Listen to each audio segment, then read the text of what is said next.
الحمد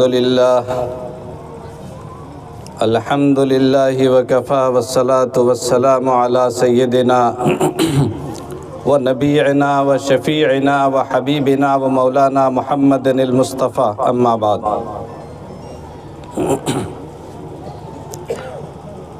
أعوذ بالله من الشيطان الرجيم بسم الله الرحمن الرحيم ظهر الفساد في البر والبحر بما كسبت أيدي الناس ليذيقهم بعض الذي عملوا لعلهم يرجعون صدق اللہ العظیم۔ حضرت سرپرست مدرسہ اور ناظم صاحب، علماء کرام، برادران اسلام، عزیز بچوں، ماں اور بہنوں،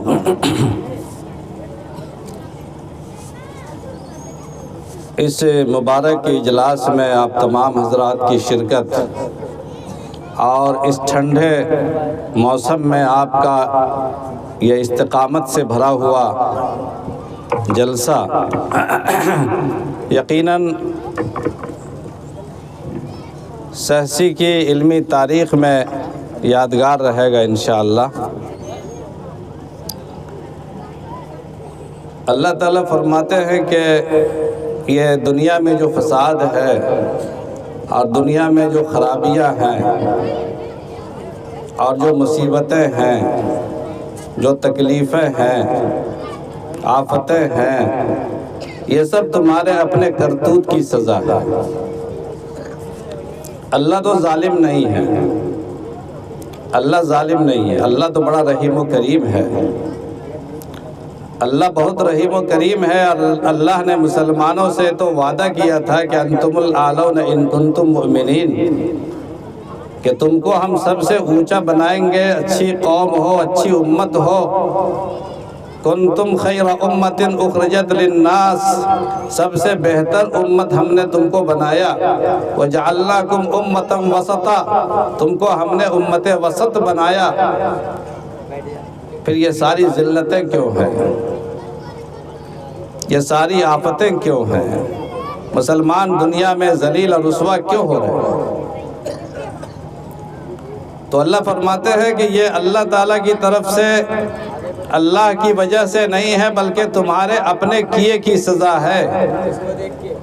جب انسان کو سزا ملتی ہے اپنے اعمال بد کی، اپنی سیاہ کاریوں کی، تو اللہ کو کوئی الزام نہیں دے سکتے۔ انسان کا تعلق اللہ سے کمزور ہو چکا ہے، ہماری نمازیں بے روح ہو چکی ہیں، ہمارا کتاب اور قرآن کریم کو پڑھنا ایک رسمی بن چکا ہے، روزہ اور زکوٰۃ اور خیرات اور روزہ، یہ سب کی چیزیں، ہماری عبادتیں بے روح ہو چکی ہیں۔ اس لیے جو نمازیں پڑھتے ہیں ان کی نمازوں سے بھی فائدہ نہیں ہوتا، جو نمازیں نہیں پڑھتے ہیں خیر ان سے تو کچھ ہوتا ہی نہیں۔ یہ امت ایسے مرحلے پر پہنچ گئی ہے جس مرحلے پر پہنچنا بڑا افسوسناک مرحلہ ہے۔ جس امت کے پاس سب سے بڑی کتاب موجود ہے، اور ہم کتاب پڑھتے ہیں، قرآن کریم پڑھتے ہیں، لیکن ہم میں اکثر جاہل ہیں۔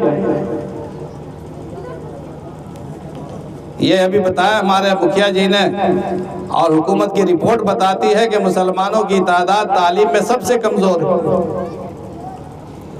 تو ہمارا کام الٹا ہوا کہ نہیں ہوا؟ ہمارے پاس کتاب ہے، کتاب کے معنی لکھی ہوئی کتاب، لکھی ہوئی چیز۔ ہمارے پاس قرآن ہے، یعنی پڑھی جانے والی کتاب، لکھنے کا نظام بھی ہے، پڑھنے کا نظام بھی ہے۔ اللہ نے کتاب مقدس عطا فرمائی، قرآن مکرم عطا فرمایا، لیکن جس قوم کے پاس کتاب بھی ہے، جس قوم کے پاس قرآن بھی ہے، وہی قوم سب سے پیچھے ہے پڑھنے میں۔ الٹا ہوا کہ نہیں ہوا؟ ہمارے کیے کی سزا ہمیں ملنی چاہیے کہ نہیں ملنی چاہیے؟ ظہر الفساد فی البر والبحر بما کسبت ایدی الناس، انسانوں تمہارے کیے کی سزا ملے گی۔ دیکھیے دو طرح کا کام ہے، اللہ کی طرف سے قانون فطرت جاری ہوتا ہے، قانون شریعت جاری ہوتا ہے۔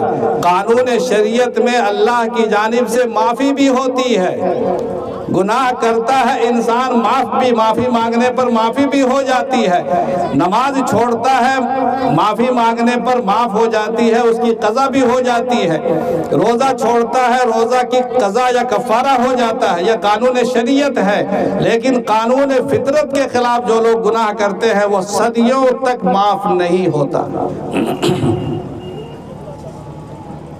تو اللہ فرماتا ہے کہ فطرت تو یہ تھی کہ تمہارے پاس کتاب ہے، تم پڑھنا سیکھو، لکھنا سیکھو، تمہارے پاس قرآن ہے، تم پڑھنا سیکھو، مگر تم نے الٹا کیا، تم نے فطرت کی خلاف ورزی کی، تم نے قانون کی خلاف ورزی کی، اس لیے تمہاری ساری خیریت اور تمہاری ساری افضلیت اور تمہاری ساری یعنی جو مقام مقدس تمہیں اللہ نے عطا فرمایا تھا، سب کے برخلاف تم کو اسفل السافلین میں ہم نے پہنچا دیا ہے۔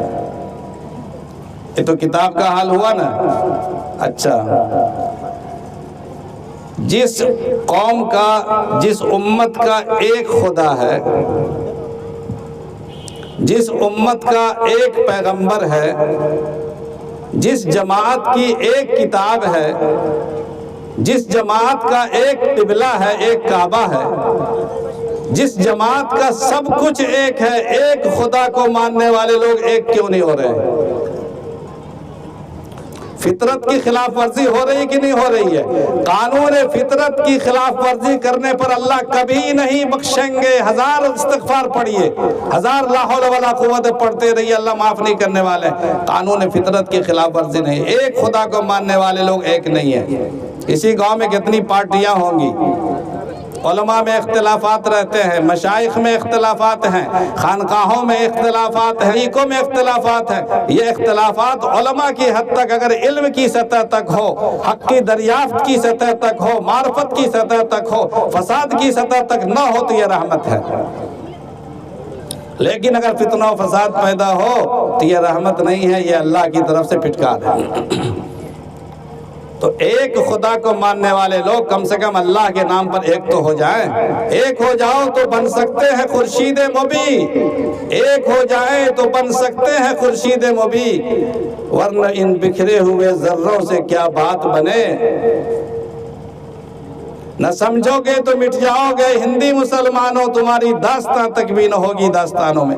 تو ایک خدا کو ماننے والے لوگ ایک نہیں ہو رہے ہیں۔ تمہارے کرتوت کی سزا تو ملنی چاہیے۔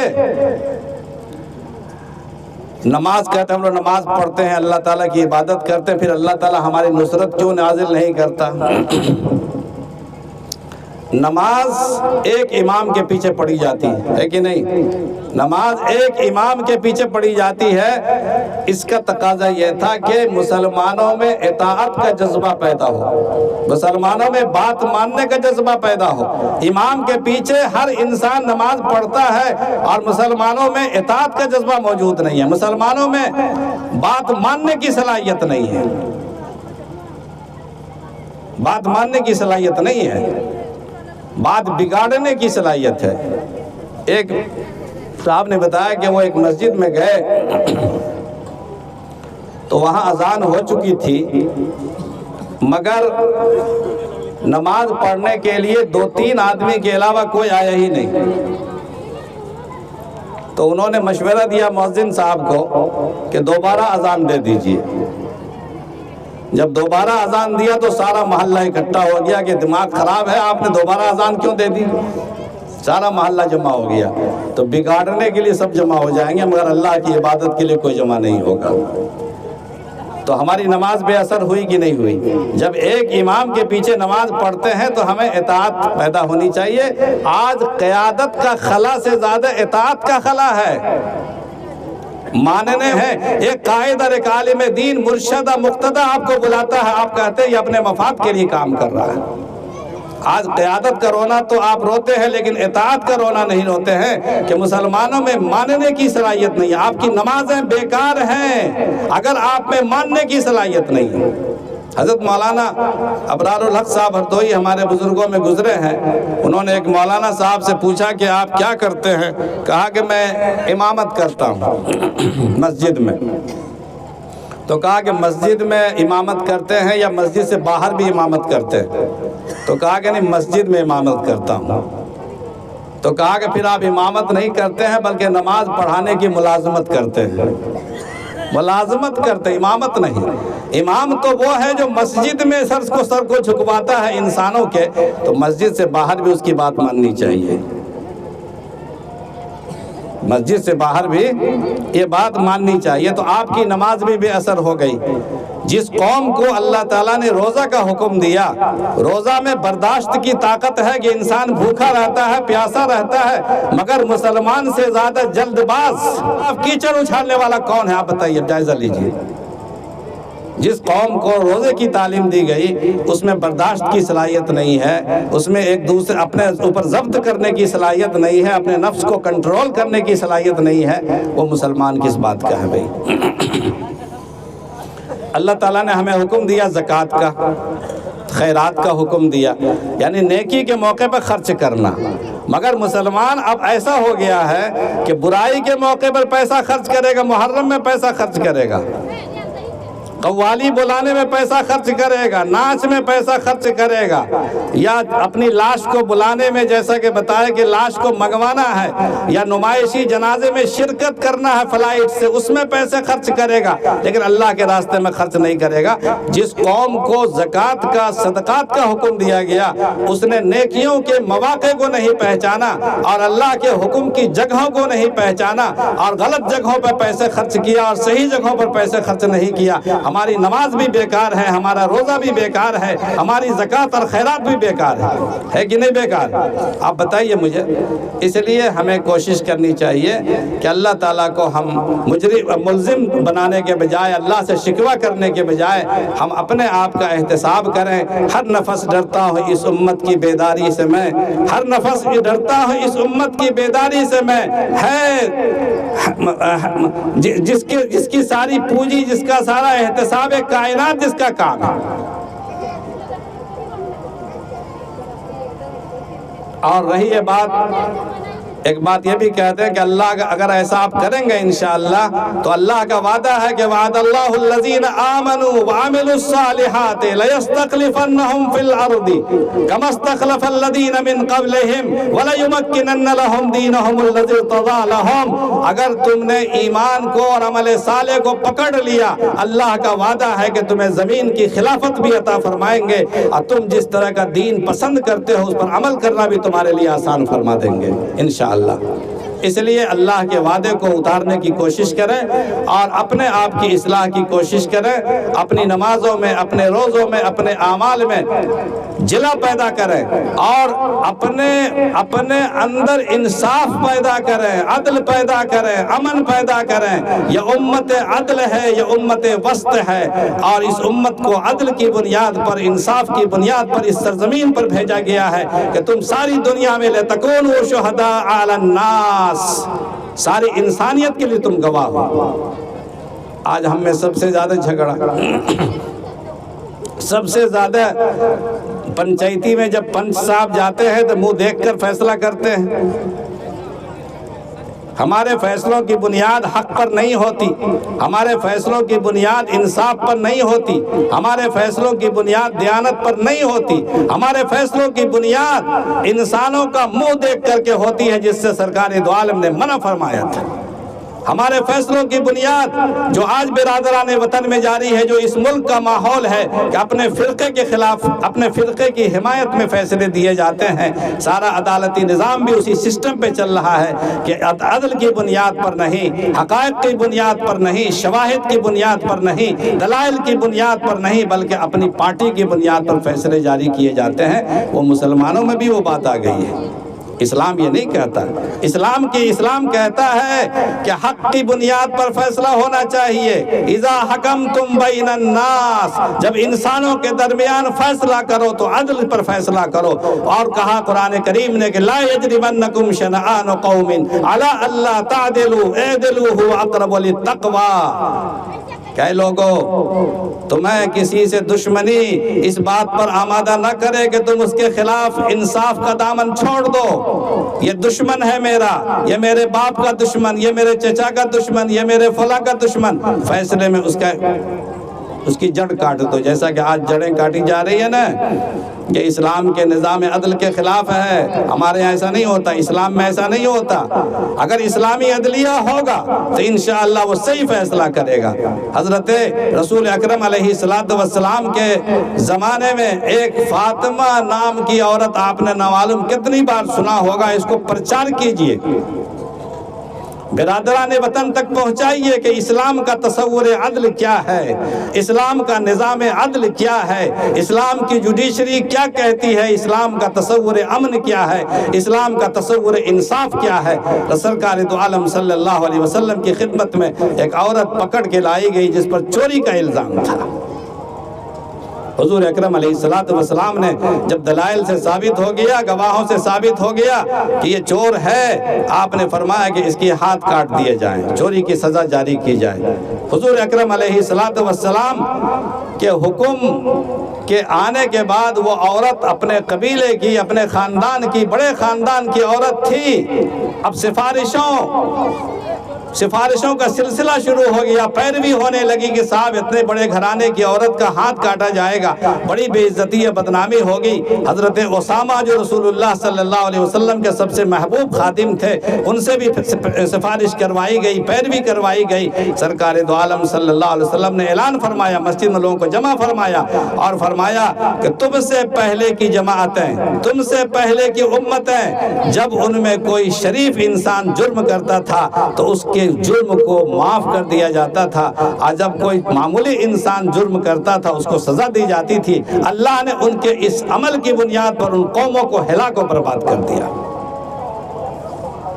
اپنا آدمی، یہ شریف آدمی ہے، عزت والا آدمی ہے، رئیس آدمی ہے، معزز آدمی ہے. اللہ کی نگاہ میں جرم کرنے کے بعد کوئی معزز نہیں رہتا.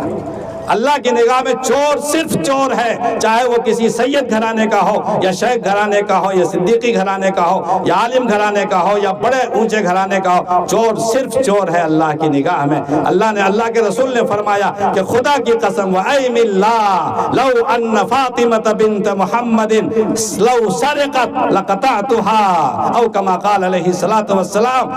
خدا کی قسم، اللہ کی ذات، اللہ کی عظمت و کبریائی کی قسم، اگر میری بیٹی فاطمہ بھی چوری کرتی میں اس کے بھی ہاتھ کاٹ دیتا. یہ ہے اسلام کا تصور انصاف، آج کا تصور انصاف، آج کی عدالت ہے. اللہ تعالیٰ ان عدالتوں کو بھی ان خطوط پر اللہ پاک جاری کرے. اسی لیے مجھے بات یاد آتی ہے، بات ختم کرتا ہوں، کہ جب ہندوستان آزاد ہوا، کتاب میں لکھا ہوا، اخبار میں چھپا تھا، جب ہندوستان آزاد ہوا اور سامنے آیا کہ انگریز تو اب جا چکے،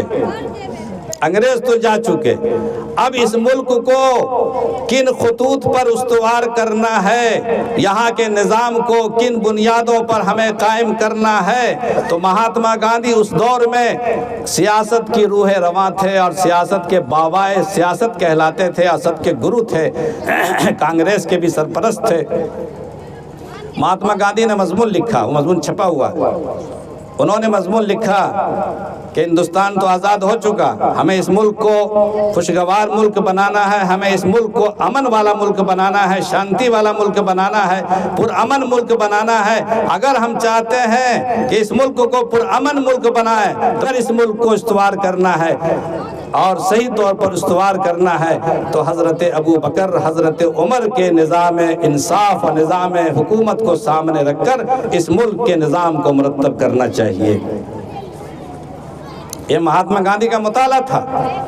اور جو شخص بھی انصاف پسند ہوگا، مورخ اور تاریخ کا مطالعہ کرے گا، وہ اس بات پر مجبور ہوگا کہ اسلام سے خوبصورت نظام حکومت کسی کے پاس نہیں ہے، اسلام سے خوبصورت نظام عدل کسی کے پاس نہیں ہے. اللہ تعالی ہم سب کو سمجھ نصیب فرمائے، اس ملک میں انصاف کی اور امن کی آب و ہوا چلا دے. ہم سب کی حفاظت فرمائے، ہمارے مدرسوں کی، ہماری مسجدوں کی، ہمارے علماء کی، ہمارے قائدین کی، ہماری خانقاہوں کی اللہ پاک حفاظت فرمائے.